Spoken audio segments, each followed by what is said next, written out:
Oh, It's like Gatorade with no calories. The little tablet that you drop. oh, in. put in. Oh, that's great.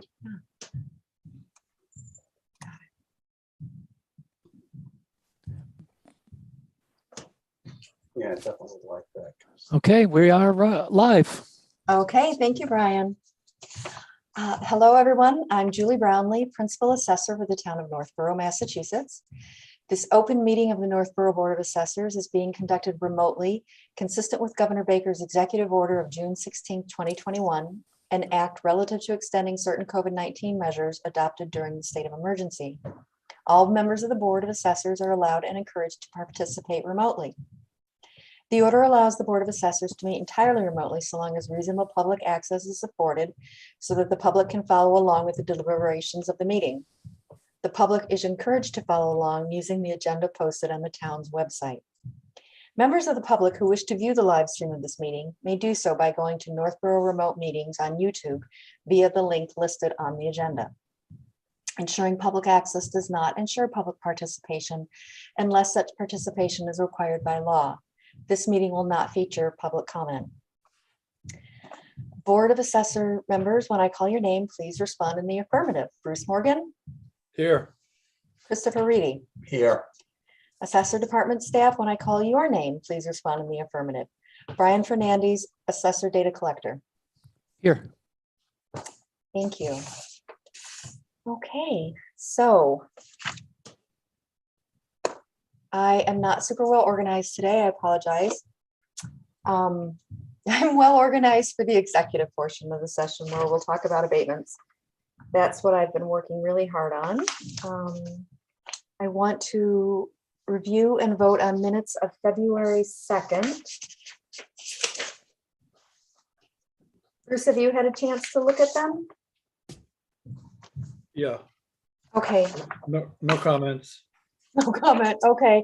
I'm going to bring it up for Chris and I to look at because I forgot to print a copy.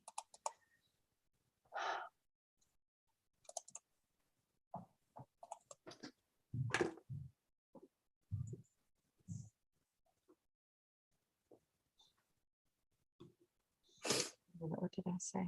February 2nd?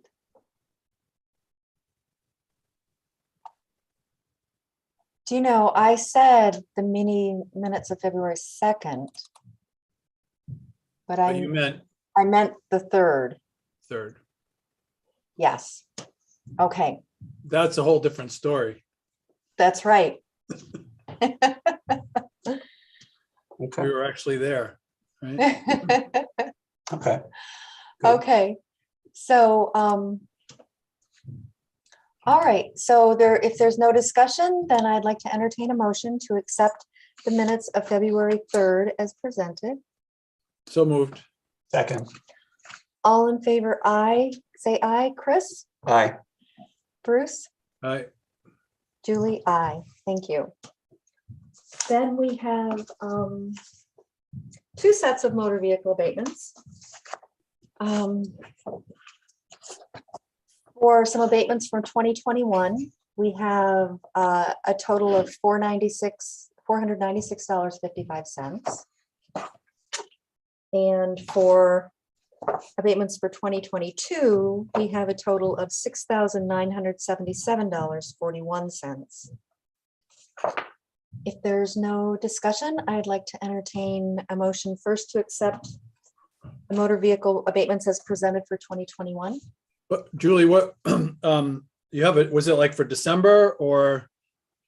Oh, I'm sorry. They were both done on February 11th. But one was for some number from 2021. Okay, we need to have some date in there, right? So they were both sets of abatements were put into Munis on February 11th, 2022. Okay. So what they So were moved. abated for could be, for the Right. year. Okay. So So moved. thank you. Second. All in favor, Chris, Aye. Bruce, Aye. Julie, aye. And so I'd like to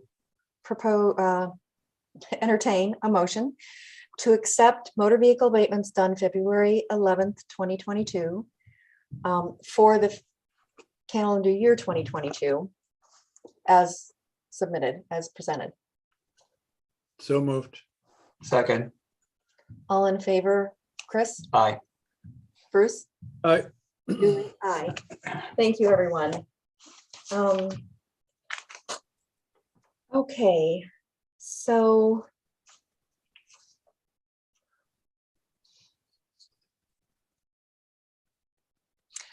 okay.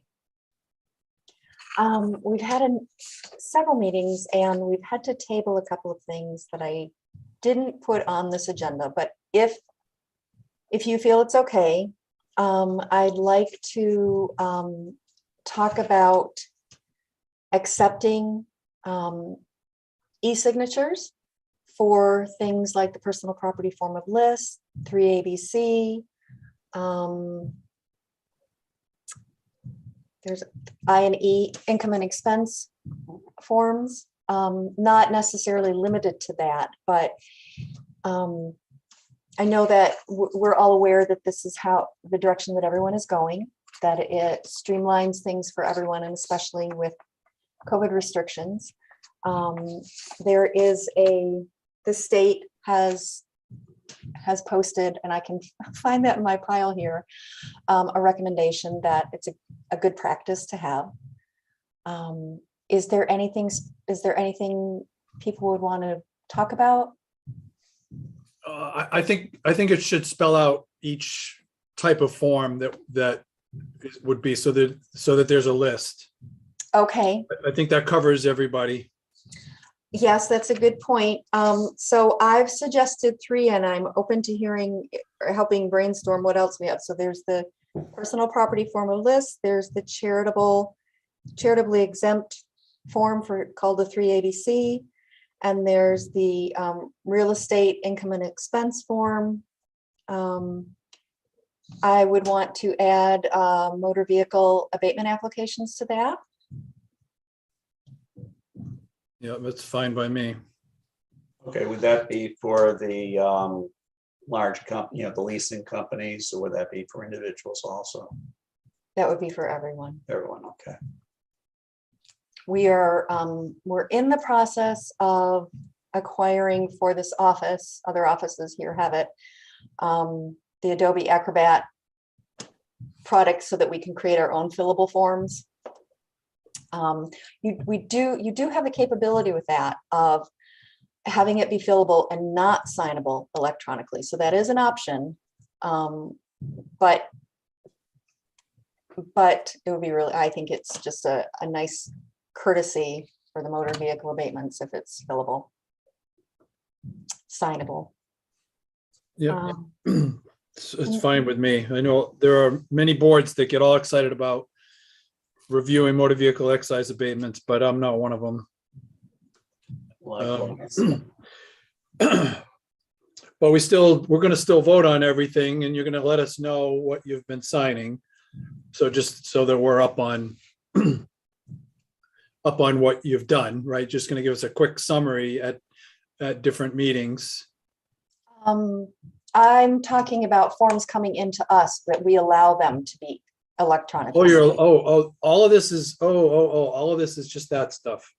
Oh Yes. yeah. Oh yeah. Yes, we've already got, and I can certainly, we voted last year sometime on the things that I can sign on our behalf. We have a list of that, and I can certainly find it for you again, but it's a lot of, I know that, once we voted on the motor vehicle abatements, I signed the warrants on those, or excuse me, the journal on that, and for the commitment, the motor vehicle commitments, I signed those with that stamped after we've all voted, and several things like that. But no, I'm not talking about things I signed for the board. I'm talking Okay. about. This is just submissions from the public. Okay. Yes. Yeah. And okay, so sorry. that's okay. I knew that, but Yes, you did. So I'm trying to think if there's anything else. Chapter land applications. yeah, that's okay by me. Okay. Yep. The only other thing would be exemptions, but I don't know how you both feel about that. I'm sorry, but if I was speaking about exemptions would be the only other thing. Senior the- exemptions, yeah. Tax relief exemptions. I'm okay with that. I don't think that we get hardly any just because of the population that we're serving is usually Right. turns things in personally, Right. but But that, sometimes somebody's, I find plenty of cases where somebody else is preparing it for them. So they've Yes. got the help, right? They've got they've got a child who's, 50 or 60 years old, right? Right. Yeah, And others who are helping them who would probably like to just, do the signature online. I'm fine with it. okay, all right. Yeah. Um, the only thing I would suggest is making specific notation in our minutes that this does not apply to abatement applications. yeah, Well, I think starting with COVID, those were accepted electronically. I know I did in Wayland, but if you don't want to, we could look into it further. Yeah, and the only reason I'm thinking is, we know there have been attorneys or tax reps in the past that have just rubber stamped stuff and sent it in without authorization. Well, then, right, we should always be on top of authorization letters when it's not the owners submitting, which is a separate document, right? I don't know how many of those there are, but there's usually most of the CNIs, right, are done that way. So, okay. So if we allow, just to discuss it further, if we allow abatement applications, we're talking about real estate and personal property, not motor vehicle. If we allow those applications to be e-signed, the checks and balances that we have is when it's not from the owner, then there's a letter of authorization, and that would require an original signature from the owner. I would still think it's okay electronically, Okay, but think about it, look into it some more. Yeah. And Ask that- around a little bit. We'll do that. okay, all right. So, all right.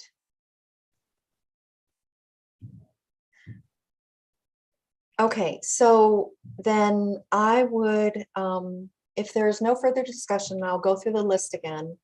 I will entertain a motion to allow e-signatures for forms of list, 3 ABCs, I&Es, motor vehicle abatements, chapter land applications, tax relief exemption applications. I do want to say on that it can be emailed to us, but I want it to be the signature of the homeowner. In other words, a lot of people do fill out exemption applications for their relatives, or our senior center staff is outstanding at helping with this. Jocelyn Earhart is the outreach coordinator, and she goes to a lot of people's houses, and but even when she fills it out, she has them sign it. And unless someone has a power of attorney, I want the e-signature to be the homeowner's signature.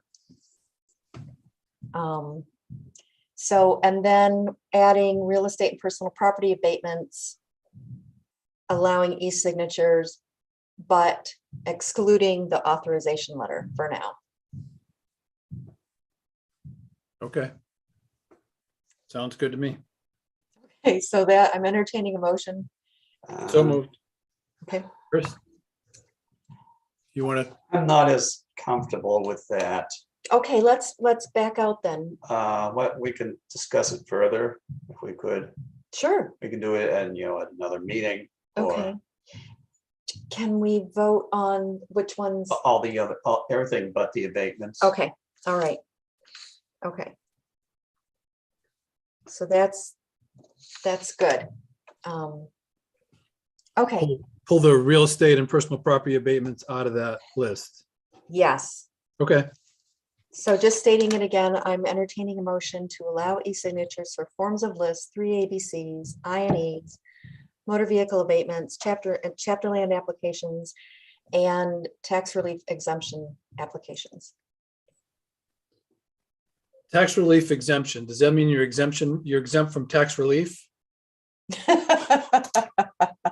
That's my, senior, yeah, it's a good point, but I don't call them senior exemptions because there's a Right. lot of other kinds. Sometimes they're not, right. The vast majority are, but there are a few that are not. There's a lot of veterans exemptions.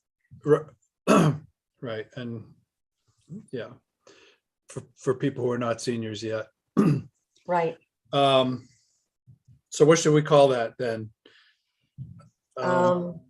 Identified by the chapter number, the exemption numbers. Yeah, Or tax exemption applications.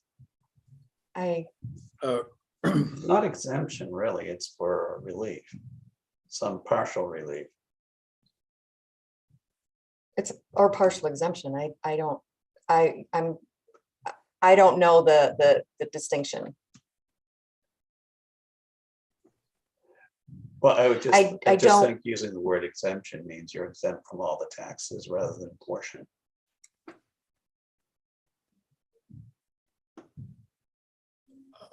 I guess we better look it up.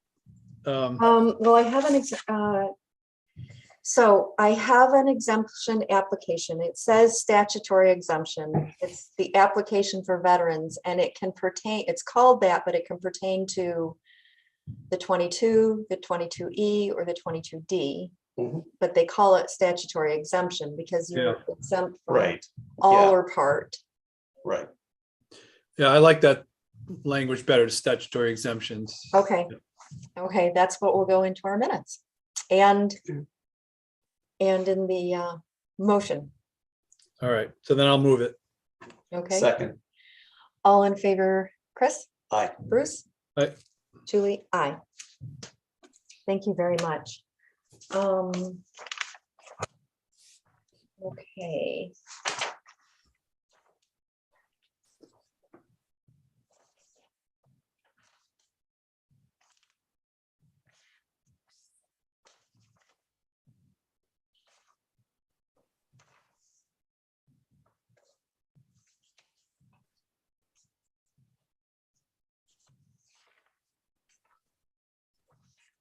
Oh, I'm so sorry. I thought there was one other topic to discuss.